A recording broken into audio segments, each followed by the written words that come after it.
2019. Federer est de retour à un excellent niveau.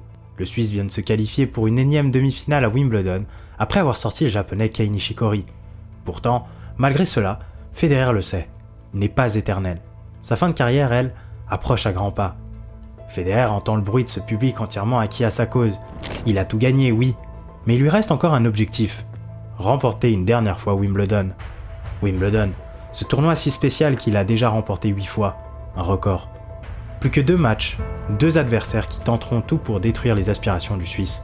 Et le premier, son plus grand rival, Rafael Nadal, le premier qui aura réussi à contester la suprématie du maître. Ce joueur qui aura traumatisé Federer durant la grande majorité de sa carrière. Mais cette fois-ci, les choses sont différentes. Depuis 2017 et son fabuleux retour, Federer domine Nadal. Souvent malmené en revers durant l'entièreté de sa carrière, Federer a transformé son point faible en une arme imparable. C'est donc dans ce contexte que Federer rentre sur le court central pour une dernière danse. Une dernière danse, oui, car le Balois ne le sait pas encore, mais cette rencontre marquera la fin de cette rivalité vieille de 15 ans. Naturellement, les deux joueurs se livrent un magnifique duel. Federer est plus offensif que jamais, alors que Nadal nous montre à quel point il est bon sur gazon. Car oui, on est loin de la vision stéréotypée du Nadal uniquement bon sur terre battue. Nadal, c'est aussi un des meilleurs joueurs que le tennis ait connu, peu importe la surface. Et vraiment, je pense qu'il y a beaucoup de gens qui se disent « Oui, bon, ça on sait, mais je vous promets, quand je vois certains qui réduisent Nadal à Roland Garros, franchement, personnellement, ça me tend. » En effet, il est important de noter que Nadal est l'un des seuls joueurs capables de rivaliser avec Federer sur le gazon. Le match débute, et les deux joueurs s'échangent leurs meilleurs coups. Coups droits, revers, volés, passing, bref, tous les coups y passent. C'est finalement Federer qui remporte le premier set au tie-break, une première manche ultra serrée, où le Suisse aura notamment pu compter sur son service. Malheureusement pour lui, la deuxième manche ne va pas aussi bien se passer. En délicatesse avec son service, le Suisse va prendre une fessée 6-1, un set partout. Nadal est plus conquérant, alors que Federer joue moins bien que durant le premier set. Toutefois, cette baisse de régime ne va durer qu'un set. À l'entame du troisième set, Federer va retrouver des couleurs.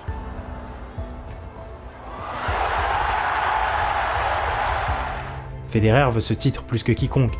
Oui, Nadal va se montrer combatif, mais Federer est impérial. Le Suisse, auteur de nombreux magnifiques points, va montrer toute sa classe et remporter le match en 4-7. Federer prend ainsi sa revanche sur son meilleur ennemi, 11 ans après cette défaite cuisante en finale. Plus qu'un match avant la consécration. Mais pour cela, il faudra qu'il soit à son niveau maximum. Si Nadal est certainement un des grands noms de Wimbledon, Federer reste un cran au-dessus du Majorquin sur gazon. À vrai dire, personne ne peut réellement jouer dans la cour de Federer. Personne, si ce n'est son prochain adversaire. Au prochain tour, Federer va affronter le joueur au plus grand palmarès de l'histoire du tennis, Novak Djokovic, qui a remporté les 2 dernières finales en 2014 et 2015. Des contextes toutefois bien différents d'aujourd'hui, Djokovic étant au sommet de son art. En 2019, les deux joueurs semblent être à leur meilleur niveau. Djokovic va-t-il triompher pour la 3e fois? Ou bien Federer va-t-il prendre sa revanche, ce qui lui permettrait de devenir le 2e joueur à battre successivement Novak Djokovic et Rafael Nadal dans un même tournoi du Grand Chelem. Une performance qui a déjà été réalisée par son compatriote Stan Wawrinka lors de l'édition 2014 de l'Australian Open. Le premier set va montrer toute la qualité tennistique des deux joueurs. Tour à tour, les deux joueurs vont échanger leurs meilleurs coups et remporter leur mise en jeu assez facilement. Toutefois, la première alerte arrive assez rapidement pour Djokovic lors du 4e jeu. Après une magnifique attaque en coup droit de Federer, les deux joueurs vont se retrouver à 40 partout. Djokovic va sortir une bonne première balle, mais Federer va rétorquer grâce à un fabuleux coup droit. Le coup droit, c'est grâce à ce coup que Federer va asphyxier le Serbe, et c'est dans cette continuité que le Suisse va s'offrir une première balle de break. Malheureusement, Federer ne va pas réussir à convertir cette balle de break, alors que le Suisse dominait pourtant l'échange. D'ailleurs, hyper intéressant, je trouve que ce point illustre parfaitement le plan de jeu de Federer. Un Federer qui utilise son revers slicé pour faire des balles courtes et ainsi forcer le Serbe à relever la balle. En procédant ainsi, le Suisse peut ensuite attaquer grâce à son légendaire coup droit. Bon, pour le coup, c'est pas réussi, mais vous voyez l'idée. Finalement, Djokovic va s'en sortir et les deux serveurs vont tour à tour gagner leur jeu de service plutôt facilement. Alors oui, Federer et Djokovic vont tour à tour se retrouver dans des situations délicates, mais à chaque fois, les deux joueurs parviennent à hausser leur niveau et finissent par remporter leur service. Ce qui nous mène donc à un premier tie-break. Ce jeu décisif commence idéalement pour les deux serveurs, qui mettent tour à tour leurs points successifs. Ce qui est intéressant de noter, c'est le plan de jeu de Federer. Le Suisse varie énormément son jeu pour mettre Djokovic en difficulté, avant de conclure les points grâce à des coups gagnants. Bon là, on va pas se mentir, grosse erreur de Federer, normalement il doit la mettre. Pire encore pour lui, il va perdre le point suivant et il va se retrouver mené 3-1. Mais Federer ne lâche rien. Il revient grâce à son revers et son coup droit, 3 partout. Et puis, les rôles vont s'inverser. Federer va défendre et sur une attaque trop courte de Djokovic, le Suisse va déclencher un magnifique passing pour mener 4-3. Il enfonce ensuite le clou sur son service, 5-3. Plus que 2 points. À ce moment-là, on se dit que Federer est vraiment sur de bons rails. Normalement, ça devrait le faire. Eh bien, malheureusement non. Federer va bizarrement craquer et perdre tous les points suivants.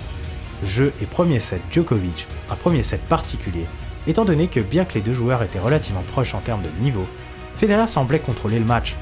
Une chose encore plus bizarre, Djokovic domine Federer au niveau des stats, alors que Federer semblait pourtant être légèrement au-dessus. Bon, après, c'est vraiment mon ressenti. Dites-moi dans les commentaires si vous avez ressenti la même chose que moi. Quoi qu'il en soit, Federer va donc devoir réagir. Eh bien, chose dite, chose faite. Le Balois va se montrer bien plus agressif et mettre plus facilement la pression sur Djokovic. Dès qu'on le lançait, le Serbe va même trébucher. Heureusement pour lui, plus de peur que de mal. Toutefois, cela ne va pas empêcher Federer de tout de suite faire le break, ce qui lui permet de prendre la tête. Un break qui confirme plutôt facilement. Je vous l'ai dit, le niveau des deux joueurs était relativement proche lors du premier set. Et franchement, le contenu du match était vraiment agréable à voir. Malheureusement, le niveau et l'intensité va grandement diminuer durant ce deuxième set. Djokovic va se mettre à faire plus de fautes et va jouer un tennis vraiment passif. C'est paradoxal, tu prends moins de risques mais tu commets plus de fautes. Alors oui, certes Federer est un pas le plus agressif, mais le Balois n'est pas incroyable pour autant. Toutefois, son niveau reste suffisant pour reprendre le service de Djokovic une deuxième fois, et ainsi mener 4-0. Outre le niveau faible du numéro 1 mondial, ce qui est d'autant plus préoccupant, c'est son attitude. On le sait, Djokovic est un joueur relativement expressif. Il n'est pas rare de le voir s'énerver, voire casser sa raquette. Bah là, aucune réaction. En fait, c'est comme si le Serbe était totalement absent du match. Une attitude totalement paradoxale au vu de la physionomie du match. On le rappelle, il vient de gagner un premier set extrêmement serré. Normalement, tu dois être au taquet après ça. Quoi qu'il en soit, pas grand chose à retirer de ce deuxième set. Federer va rester dans son match, ne pas tomber dans le piège du faux rythme, et remporte la manche 6-1. Bon, statistiquement on le voit, il n'y a vraiment pas eu match lors de ce deuxième set. Ce qui me choque le plus, moi, c'est le ratio coup gagnant erreur directe de Djokovic. En effet, 10 erreurs pour seulement 2 coups gagnants. Une véritable anomalie pour un des joueurs, si ce n'est le joueur le plus régulier dans les échanges de l'histoire. On espère quand même que ce troisième set va être un peu plus qualitatif. Vous vous en doutez bien, avec autant de qualité sur le terrain, il était impossible de ne pas voir le niveau augmenter d'un cran. Djokovic va donc commettre moins de fautes, alors que Federer va continuer son jeu agressif. Le Suisse va un peu plus utiliser son revers, et surtout, il va se mettre à beaucoup plus monter au filet. Bon, on n'est pas non plus sur du tennis incroyable pour être honnête, mais on n'est pas sur la purge du deuxième set. Pourtant, malgré l'ultra-domination de Federer, Djokovic s'accroche, et le Serbe parvient jeu après jeu à recoller au score. D'ailleurs, oui, Federer domine clairement les points, mais au niveau du score, on le voit pas du tout. Durant le troisième set, Federer c'est aucune balle de break. En fait, c'est tout simple. Federer gagne facilement ses jeux de service, parvient à mettre la pression sur Djokovic dans le jeu, mais finit par faire des erreurs lors des moments importants. Direction le tie-break, dans une ambiance un peu ennuyante. Bah ouais, on n'a pas l'impression d'être dans une finale avec les deux meilleurs joueurs du monde, non? Bref, revenons à ce tie-break qui va parfaitement illustrer le déroulement de la rencontre. Sans réellement parvenir à inquiéter Federer, Djokovic va rapidement mener 3-0 puis 5-1. Il est vraiment important de noter ce point. Djokovic ne gagne pas les points, c'est Federer qui les perd. 2 revers mal cadrés, une faute vraiment évitable. Voilà le bilan de Federer en ce début de tie-break. Bon, doucement quand même. Djokovic, c'est loin d'être un peintre non plus. Ok, il est loin de son niveau habituel, mais il est quand même capable de construire quelques points sympas. Quoi qu'il en soit, le tie-break semble tout dessiner. Malgré un bref retour de Federer à 5-4, le Serbe va se montrer suffisamment solide et remporter ce tie-break pour mener de 7-1.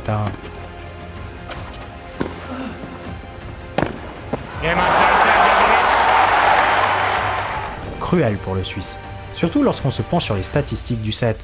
C'est tout simple, Federer domine quasiment partout. Ce gain du set va d'ailleurs impacter les deux joueurs. D'un côté, Djokovic va se mettre à gagner plus facilement ses jeux de service.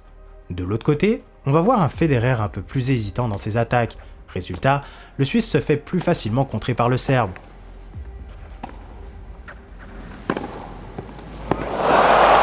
Malgré tout, le numéro 2 mondial tire bon et parvient à recoller au score, 2 partout. Et là, d'un coup, On inverse le scénario. Djokovic va se mettre à moins bien jouer et va se retrouver dans une situation délicate. Cette fois-ci, pas d'hésitation pour Federer, qui va utiliser son revers pour agresser le Serbe. Premier break dans ce 4ème set. Allez Roger. Bon, vous le savez, j'étais clairement pour Federer. Mais en revoyant le match, honnêtement, Djokovic m'a fait vraiment de la peine. Vraiment, il me faisait mal au cœur. En effet, à 15-30, Djokovic lâche un beau coup droit sur la ligne. Une balle annoncée dedans que Federer va s'empresser de challenge. Après un check de l'œil du faucon, la balle est déclarée out. Après cette annonce, le public explose et on sent vraiment que la foule est à fond derrière Roger. C'est tellement cruel pour Djoko quand même. Quoi qu'il en soit, Federer reste parfaitement concentré, il marque sa mise en jeu et se permet même d'inscrire un double break. Bon, à 5-2 sur gazon avec un Federer, on sait très bien qu'on se dirige vers un 5ème set. Ça fait aucun doute. Double break, ok, mais attention tout de même. Le Balois va se faire breaker à son tour, mais ne va pas craquer lors de son 2ème jeu de service. Résultat 6-4, et nous voici embarqués dans un 5ème set, qui, on l'espère, sera aussi épique que le premier. Allez, petite pause pipi pour Roger et on est parti. Le set débute bien pour les serveurs qui tour à tour remportent leur jeu de service. Mais ce moment de répit ne va pas durer. Au 4ème jeu, Federer qui peine avec sa première balle va rapidement se retrouver mené 15-40. Et oui, les premières balles à Wimbledon c'est fondamental, je vous l'apprends pas. Mais pas de soucis, malgré ces quelques difficultés, Federer finit quand même par s'en sortir et revient à 2 partout. Lors du 5ème jeu, Djokovic va lui aussi faire face à une petite alerte. Après pourtant avoir mené 40-0, Federer va réussir à revenir à 40 partout. Bon, spoil, pas de break. Pas de break, oui, mais attention quand même. On se rend compte qu'aucun des deux joueurs n'est réellement à l'abri d'un break. Vous l'avez la transition. Et oui, malheureusement, c'est Federer qui va craquer en premier. Après une première balle de break sauvée, Federer va faire une attaque un peu molle en coup droit, provoquant ainsi le contre de Djokovic en revers. Aïe, coup dur pour le Suisse. Le Serbe mène désormais 4-2 et se rapproche de plus en plus d'un titre. Bon, en soi, jusqu'à maintenant, on était vraiment dans une finale classique. Serré, oui, mais classique quand même. Néanmoins, c'est à partir de maintenant que tout va changer. On est à 30 partout. La tension est au maximum au point où Djokovic va faire une double faute. Ça y est, c'est la chance de Federer pour revenir. Bon, heureusement pour le Serbe, cette double faute n'aura pas trop de conséquences, étant donné que le Balois lâche un coup droit trop long, qui termine en dehors des limites. Aucune conséquence, quoique. Après un bel échange, Federer va frapper un magnifique coup droit à contre-pied du Serbe. Le Suisse se procure ainsi une nouvelle balle de break. Cette fois-ci, Djokovic ne s'en sort pas et frappe lui aussi un coup droit trop long. Décidément, ces coups droits, Federer est de retour, alors que le public, lui, est plus survolté que jamais. À partir de là, les deux joueurs vont hausser le niveau de leur jeu. Chacun va sortir de magnifiques coups. On le sent, le public est vraiment à fond derrière Federer. Néanmoins, Djokovic parvient à rester dans sa bulle et est toujours aussi solide sur sa mise en jeu. D'ailleurs, un point résume parfaitement la tension dans ce match.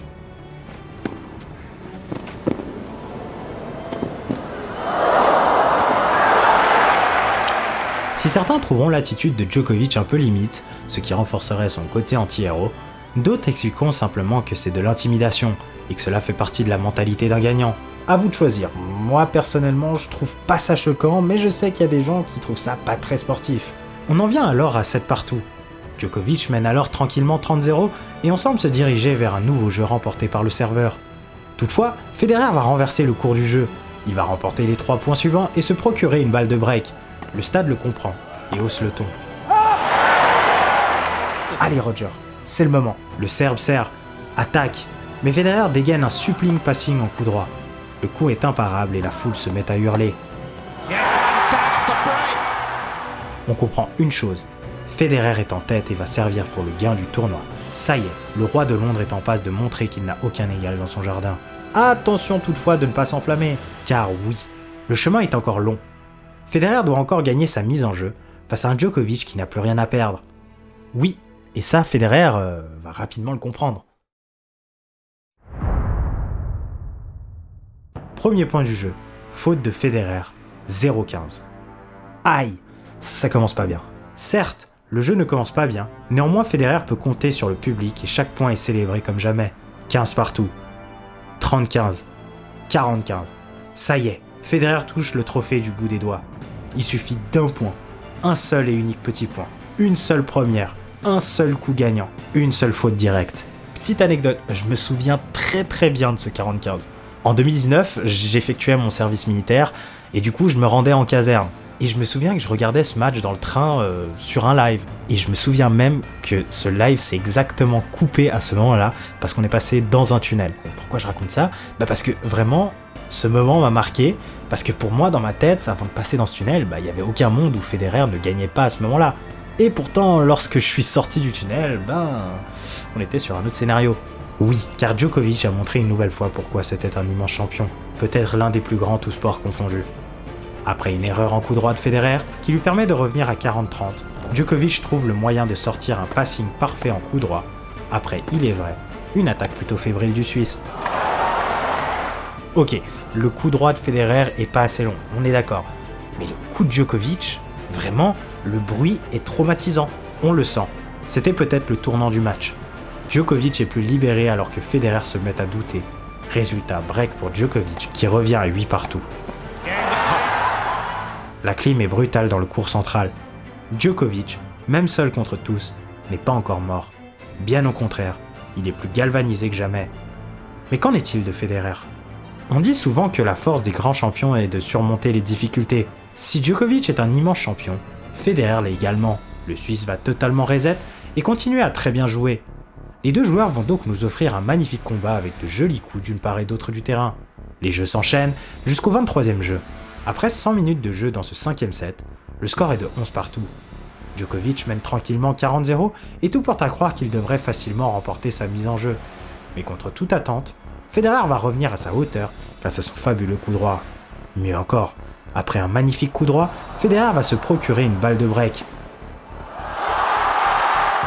À ce moment-là, on se dit, ok, les dieux du tennis sont du côté de Roger, il n'y a aucun monde où il perd, il va le faire. Oui, sauf qu'il manque un point. Et ça, c'est bien ça le problème. Djokovic va se montrer impérial en n'hésitant pas à monter au filet. Et cette fois-ci, le revers de Federer est dehors. Balle de break sauvée pour le Serbe.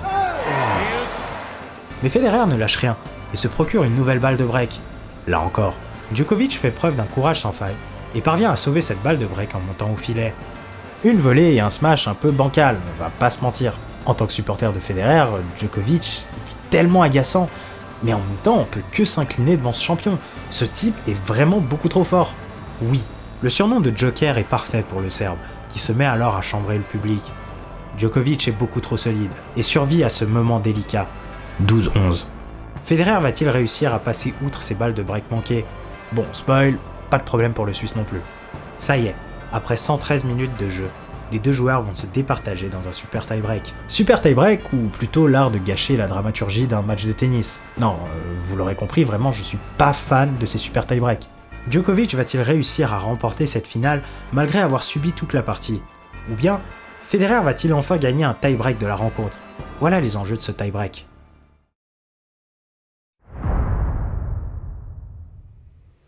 Djokovic et Federer posent rapidement le décor en remportant chacun leur premier point. Mais comme durant tout le match, Federer est plus agressif, oui, il domine, ok, mais Federer pêche dans les moments cruciaux. Bon, faut pas abuser non plus, la demi-volée, elle est vraiment pas facile. Mini break pour Djokovic. Djokovic prend même le large et mène désormais 4-1. Federer ne baisse pas les bras pour autant, il revient à 4-3 et doit maintenant gagner un point sur le service du Serbe. Malheureusement pour lui, Djokovic est beaucoup trop solide. Il sort un magnifique revers le long de la ligne. Djokovic donne une nouvelle fois une leçon de réalisme à Federer et a désormais 3 balles de titre. Il faudrait donc un véritable miracle pour que Federer retourne la situation. Eh bien, le miracle n'aura pas lieu. C'est sur sa première balle de match que Djokovic va remporter la victoire après un coup droit mal cadré de Federer. And that's it. On a massive miss hit, Wimbledon number 5 for the Serbian superstar. Djokovic triomphe pour la 3e fois en finale face au roi de Londres, devant des centaines de fans totalement abasourdis. C'est terrible, en y repensant, Federer a tellement dominé la rencontre. Et d'ailleurs, beaucoup de gens disent que Federer était meilleur que Djokovic lors de cette finale. Alors, je vous avoue que j'ai de la peine à dire ça, parce que pour moi, le meilleur, c'est celui qui gagne. Point. Mais quand même, c'est tellement cruel. Pire encore, cette défaite a une certaine valeur symbolique pour 2 raisons. Premièrement, la victoire de Djokovic conteste clairement le statut de roi incontesté de Federer à Wimbledon. En effet, si le Serbe avait déjà battu Federer en 2014 et 2015, On pouvait justifier ces défaites par le simple fait que Djokovic était au sommet de son art, alors que Federer, lui, arrivait gentiment à la fin de sa carrière. Mais en 2019, tout était différent. Federer était de retour à un niveau impitoyable, et même si 2019 n'était pas aussi incroyable que 2017, sa performance face à Nadal en demi-finale montrait qu'il était capable d'être au top. Bon après, pour moi, Federer reste quand même le meilleur joueur sur gazon. Peut-être un peu mon côté chauvin, mais quand même. Cette défaite à Wimbledon sonne un peu comme la fin de la carrière de Federer. À partir de là, le Suisse va tant bien que mal essayer de s'accrocher pour revenir au niveau, mais il n'y arrivera jamais. Cette terrible désillusion dans son propre jardin s'inscrira dans les livres d'histoire comme étant la dernière danse de Federer à Wimbledon. Une danse qui nous aura fait vibrer, mais qui se sera terminée de manière tragique. Juste imaginez, Federer qui s'en va sur une victoire face à Djokovic en 5-7. Magnifique. Voilà, j'espère que cette vidéo vous aura plu. Encore une fois, je m'excuse vraiment pour mon inactivité. J'espère quand même que cette vidéo vous aura plu. N'hésitez pas à me le faire savoir, notamment dans les commentaires. C'est vraiment ce que je préfère le plus, c'est vraiment échanger avec vous. Vous pouvez toujours vous abonner, liker, enfin bref, vous connaissez tout le tralala. D'ici là, prenez bien soin de vous. On se retrouve prochainement pour une nouvelle vidéo. Et puis c'est tout. Ciao, ciao.